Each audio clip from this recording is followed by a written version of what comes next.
Was Ant-Man and the Wasp Quantumania Marvel's return to form? Yes. And no. Fair warning, I'm going to get into some spoilers for the movie. If I had a nickel for each time someone escaped Kang's guards using some resizing gadgets, I'd have 2 nickels. Which isn't a lot, but it's weird that it happened twice, right? But yeah, Kang's soldiers didn't really do too much in the movie. Firstly, before I get into this, let me know what you thought about the movie before I start babbling. And also subscribe or else you'll be trapped inside the quantum realm for all of eternity. All jokes aside, let's start with the best part about the movie. As you might have heard from others, Kang is 100% the best part about this Ant-Man movie, which thinking back is a little crazy that we even got 3 Ant-Man movies.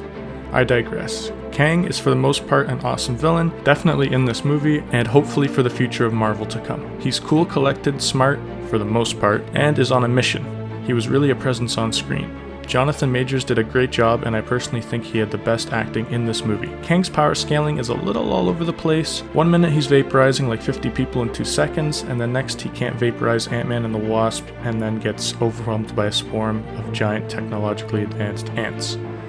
Which honestly wasn't a big problem for me. I can chalk up the weird power scaling to Kang's technology, and maybe it needs more time to charge or has limitations or something like that. Delving into other characters, I'm not really sure why this movie is called Ant-Man and the Wasp, because I'll be honest, the Wasp essentially did nothing most of the movie and had like 2 or 3 important scenes. Even Janet did way more in this movie, which is kind of off-putting because Wasp just kind of was reduced to a cameo and slapped on the label for the movie. Ant-Man and Hank were, fine. Ant-Man is always enjoyable and likable. Hank was essentially the same as the other 2 movies, he did his part, but Cassie was a bit weird for me. I noticed they recasted the actor that portrayed Cassie in Endgame, who did well for the short scene that she was in, and I think the new actor was fine as well, but it did feel like she was playing an entirely different or new character. Still, little moments here and there I could hear that it was still Cassie, but I feel like they just made her rebellious and impulsive to try to add more character depth to her, and I think that part maybe fell a little bit flat for me. All of the freedom fighters were good. They didn't really need to be there other than for cannon fodder, but they were neat to see. And okay, MODOK. I actually didn't mind the CGI for his head. It was ridiculous, but it's supposed to be. I think it was actually a creative way to introduce him, and he was good comic relief. With that said, he didn't really do much, and he kind of just dies. It did seem like another cameo forced in to create some stir for the movie. Finally, we come to Janet. Her I kind of had a problem with. She was kind of annoying for most of the movie, not explaining anything that happened, and seems really strange that she never even told Hank, of all people, about Kang. She was so afraid about the quantum realm, except during Ant-Man and the Wasp, in the post-credit scene she literally helps Scott go to the quantum realm without any worry about what lies deeper.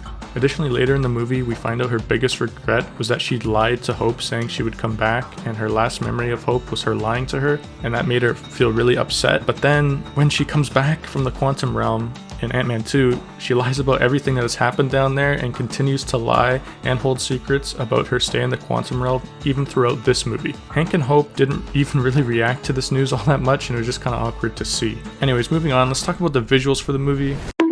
So in the first half of the movie, it literally looked like it was green screened. I'm not really sure what was going on there, and I was initially concerned for the rest of the movie as I knew it would be essentially a 90% CGI movie. And I don't know, thankfully as the movie went on it got a lot better and it was quite a spectacle towards the end, but I think it was the lack of depth in the beginning shots with nothing in the foreground or background to kind of help the background blend in. They also did something weird with the cameras where their depth of field was really narrow, like a scene in the car where Ant-Man and Hope were sitting in the front and Hope would be blurred out but Ant-Man wouldn't be, even though he's right beside her.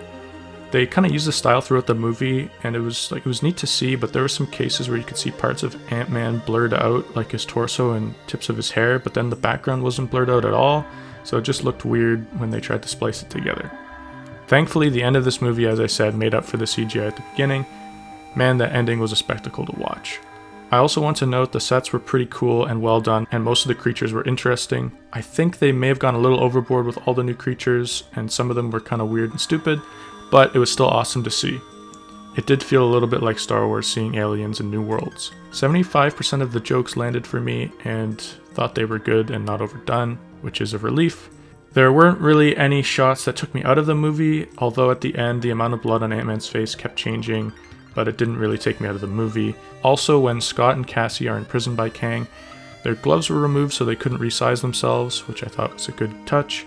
However, you would also assume that they would have taken all of their resizing gadgets, but then obviously Ant-Man gets his gear back in order to retrieve the engine for Kang. But I'm not really sure how Cassie got all her gear back and was able to fight at the end of the movie without having the gloves and like the resizing gadgets that kind of just reappeared. And then lastly, the only other thing that kind of took me out of the movie a bit, it's just like how everyone now seems to be a super genius. Like Cassie learned how to communicate and map the quantum realm and she's like 18. It was kind of the same idea with Ironheart and Wakanda Forever. When it's like contained instances, it can be believable to a certain degree, but when every side character can create a technological marvel, each movie, it gets kind of out there. This movie answers some questions, but also created more. Here are my final thoughts about it. The first half of the movie up until Kang shows up was pretty slow, and for me wasn't the best. I'd give it a 6 out of 10. But once Kang shows up, and by the time the ending comes around, it kicks up to an 8 or 8.5 out of 10 overall. So in the end, I think I'd give the movie about a 7 or 7.5 overall. It was kind of middle of the road for me. Definitely the best Ant-Man film out of the trilogy though. This kind of seems to be in line with how most people feel, especially those who answered my poll a couple days ago. It's certainly not as bad as the critics say, but I also don't think it's as good as the audience score suggests. Let me know how you feel. It still feels like a Phase 4 movie to me, a bit all over the place, throwing wacky settings in with intriguing looking characters to hopefully leave an impression.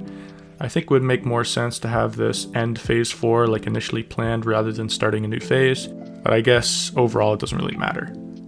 We're still dealing with the multiverse stuff, but this time it finally felt connected to something, that something being Loki Season 1. So Spider-Man No Way Home and Doctor Strange in the Multiverse of Madness both dealt with the multiverse concept, but it wasn't really connected to anything or interconnected at all, or especially Kang, which is they're setting up to be the next big villain. But thankfully, Ant-Man 3 Quantumania was all connected to Kang stuff and is essentially picking up where Loki ended off. I really hope it's not the last we see of this version of Kang. I think we'll come to learn this version was actually more of an anti-hero trying to prevent what's to come in Avengers, the Kang Dynasty. But I guess only time will tell. Anyways, that's all I got. Let me know if you agree or if you don't. I'd love to hear all your thoughts either way, and I'll see you in the next one.